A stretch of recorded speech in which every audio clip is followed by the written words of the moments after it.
मध्य प्रदेश में कांग्रेस बीजेपी के कई ऐसे नेता हैं जो 3-4 दशकों से राजनीति में सक्रिय हैं। अब इनकी अगली पीढ़ी सियासत के हेलीपैड से टेक ऑफ की तैयारी में है। ये रिपोर्ट आप देखिए।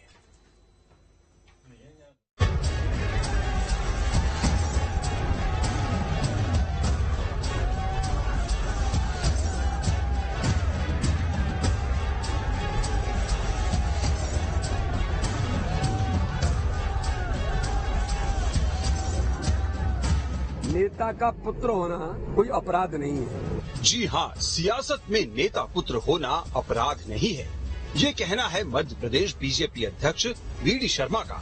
लेकिन इस बयान की टाइमिंग अहम है। ये बयान तब आया है जब बीजेपी में उम्मीदवारों की अगली सूची पर माथापच्ची जारी है। पहले वीडी शर्मा का ये पूरा बयान सुनिए।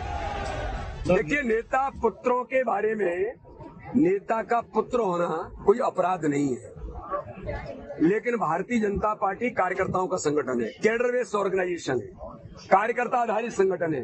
यहाँ कार्यकर्ता ही चुनाव लड़ता है, कार्यकर्ता ही जीतता है और कार्यकर्ता ही जिताता है। दरअसल मध्य प्रदेश राजनीति में पद और बड़ी जिम्मेदारी पाने के लिए नेता पुत्र बेताब हैं। वो माननीय बनने के लिए सियासत के रनवे पर टेक ऑफ के लिए भी तैयार हैं। ये तस्वीरें बयां कर रही है कि चुनावी गतिविधियों में नेता पुत्र कैसे बढ़ चढ़कर हिस्सा ले रहे हैं।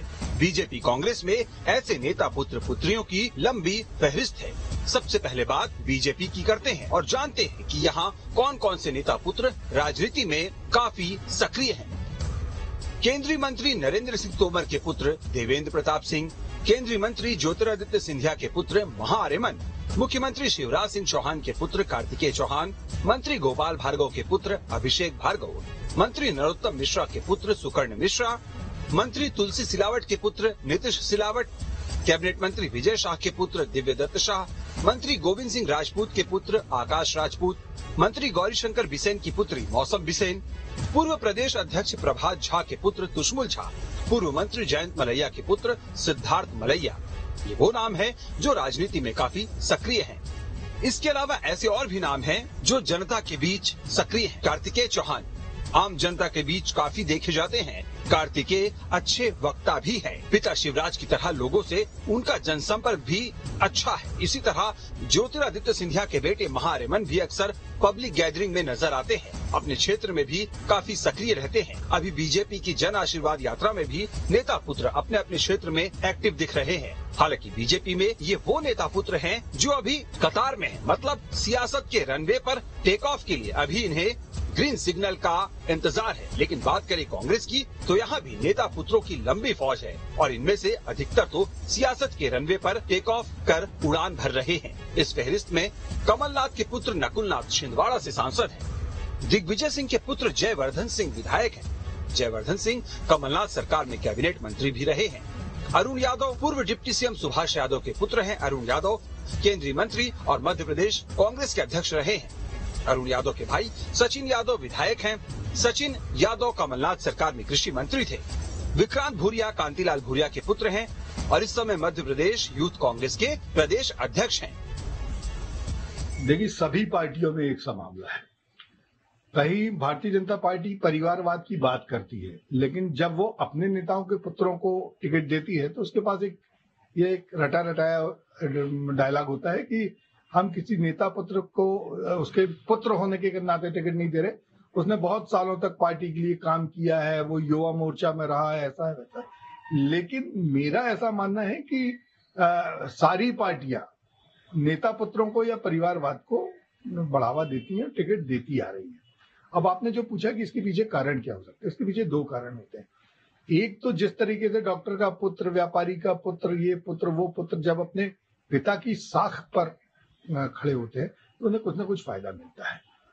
पिता यदि वृद्ध हो गए हैं या सांसद बन गए हैं या किसी अन्य कारण से उन्हें टिकट नहीं मिली तो वो अपने पुत्र को अपने नाम से खड़ा करते हैं और बाद में फिर वो पुत्र को एस्टैब्लिश करते हैं। तो मध्य प्रदेश में वंशवाद की वेल काफी गहरी है और लंबी है। ऐसे में बड़ा सवाल ये है कि कहीं पार्टियों के लिए परिवारवाद मजबूरी तो नहीं। गुटबाजी और बागियों से बचने के लिए परिवारवाद पर दांव लगाया जाता है। परिवार के लोग ही आते रहेंगे तो दूसरों को मौका कब मिलेगा।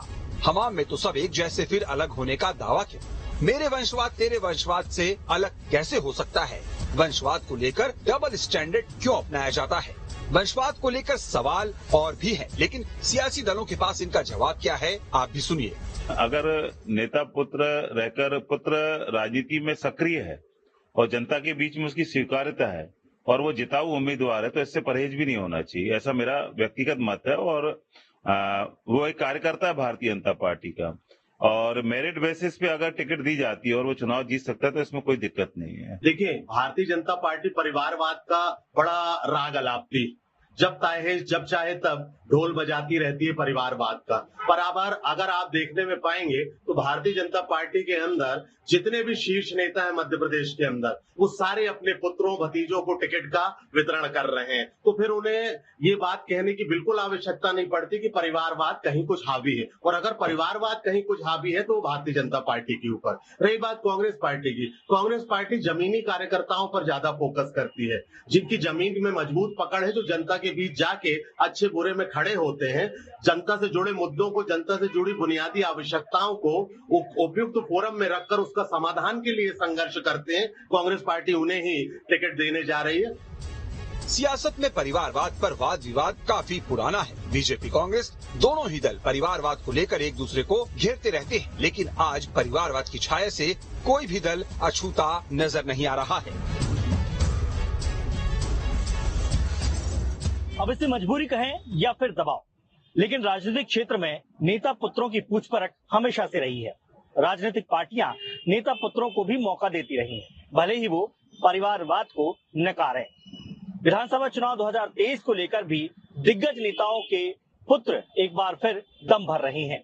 मजबूरी पार्टियों की ये है कि अगर उन्हें टिकट नहीं देते हैं तो कहीं न कहीं पार्टी के अंदर नाराजगी पैदा होगी। देखना ये होगा कि नेता पुत्रों को कितनी टिकट दी जाती हैं और इसका असर 2023 के विधानसभा चुनाव में कितना पड़ता है। दुर्गेश कुमार, न्यूज़ 8।